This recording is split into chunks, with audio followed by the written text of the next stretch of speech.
নমস্কার বন্ধুরা, vagabond learner YouTube চ্যানেলে আপনাদের সকলকে স্বাগত। আজকে আমরা মাইক্রোসফট ওয়ার্ডে একটি লিস্টে কিভাবে বুলেট এবং নাম্বারিং অ্যাপ্লাই করা হয় সেই স্টেপগুলি শিখব। তো প্রথমেই আমরা বুলেট কিভাবে অ্যাপ্লাই করা হয় সেটা দেখে নেব। মাইক্রোসফট ওয়ার্ডে হোম ট্যাবে প্যারাগ্রাফ গ্রুপের মধ্যে প্রথম যে টুলটি রয়েছে তার নাম হচ্ছে বুলেটস।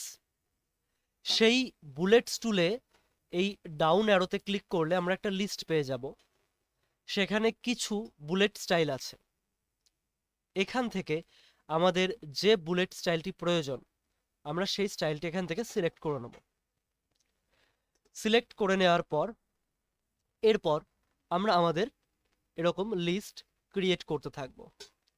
একটা লাইন লেখার পরে যখন আমরা এন্টার প্রেস করব নেক্সট লাইনে নেক্সট বুলেট স্টাইল চলে আসবে।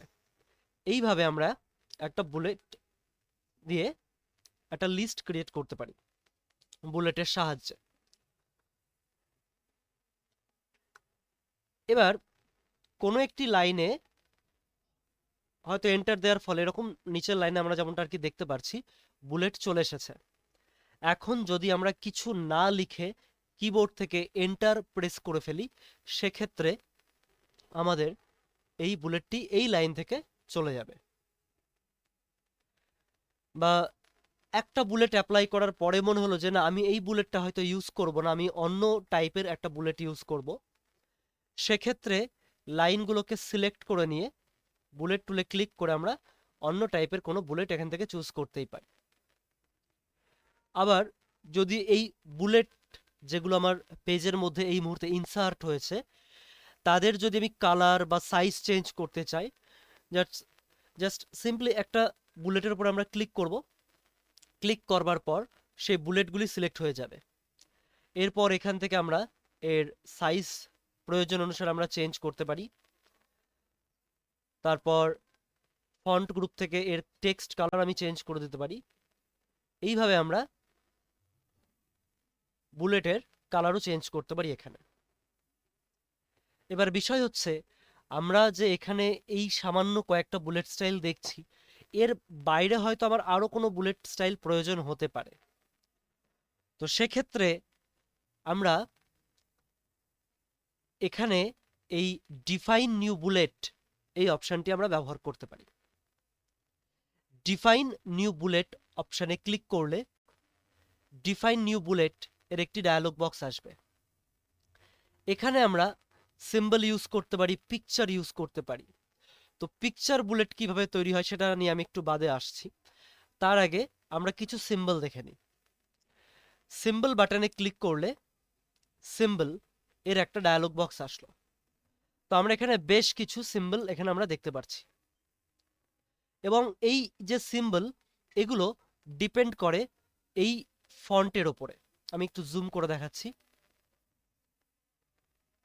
এখানে এই যে ফন্টগুলি দেখতে পাচ্ছি এই যে ফন্টের নাম দেওয়া রয়েছে উইংডিংস, এটা আমরা এখান থেকে প্রয়োজন অনুসারে চেঞ্জ করতে পারি।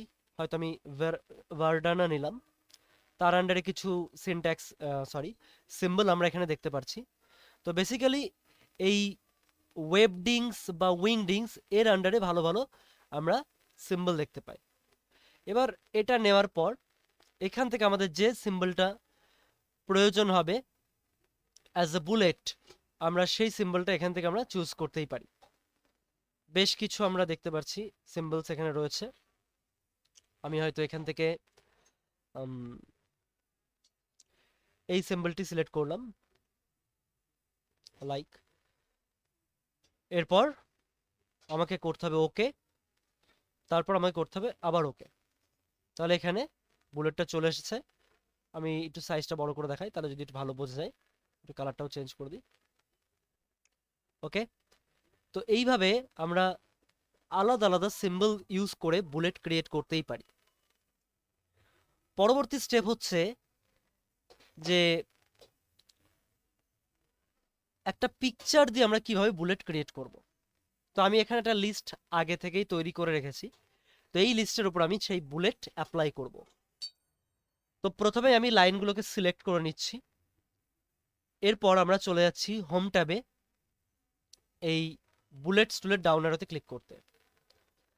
সেখানে একদম শেষে অপশন রয়েছে ডিফাইন নিউ বুলেট, সেখানে আবার ক্লিক করছি। এবার আমরা সিম্বলের বদলে চলে যাচ্ছি এই পিকচার বাটনে। পিকচার বাটনে ক্লিক করলে পিকচার বুলেট এর একটি ডায়ালগ বক্স আসবে। এখানে আগে থেকেই কিছু পিকচার অ্যাড করা থাকতে পারে, তো এই মুহূর্তে সেরকম কোনো পিকচার আমরা পাচ্ছি না, সামান্য কিছু সিম্বল টাইপই আমরা দেখতে পাচ্ছি। তো আমরা এখান থেকে এই ইম্পোর্ট এই বাটনে ক্লিক করছি। ইম্পোর্ট বাটনে ক্লিক করলে অ্যাড ক্লিপস টু অর্গানাইজার এর একটি ডায়ালগ বক্স আসবে। এবার সেখানে আপনাকে যে ছবিটি আপনি বুলেট হিসেবে ইউজ করতে চান সেই ছবিটি আপনাকে এখানে এসে সিলেক্ট করতে হবে। তো আমি আমাদের চ্যানেলের যে লোগো সেটাকে ইউজ করছি। সিলেক্ট করে নিয়ে আমি করছি অ্যাড। অ্যাড করার পরে এই লিস্টে এটা চলে আসবে এবং এখানে খেয়াল রাখতে হবে যে এখানেও আমার এই পিকচারটা সিলেক্ট আছে কিনা। তো এখানে সিলেক্ট আছে, আমি দেখতে পাচ্ছি অলরেডি। এরপর আমি করছি ওকে এবং তারপরে আমি আবার করছি ওকে। তো আমরা দেখতে পাচ্ছি আমার এই লাইনের আগে আমার এই যে পিকচার বুলেট সেটা অ্যাড হয়ে গেছে। এটার আমি একটু সাইজ বাড়িয়ে নিচ্ছি, ইনক্রিজ করে নিচ্ছি যাতে আপনারা ভালো বুঝতে পারেন, যদিও বুলেটের সাইজ অত বাড়ানো উচিত নয়। তো এইভাবেও আমরা বুলেট ক্রিয়েট করতে পারি, অর্থাৎ আমরা যেমন সিম্বল ইউজ করে বুলেট ক্রিয়েট করতে পারি, একইভাবে আমরা পিকচার ইউজ করেও আমরা বুলেট ইউজ ব্যবহার করতে পারি। আশা করি আজকের ভিডিওটি আপনাদের ভালো লেগেছে।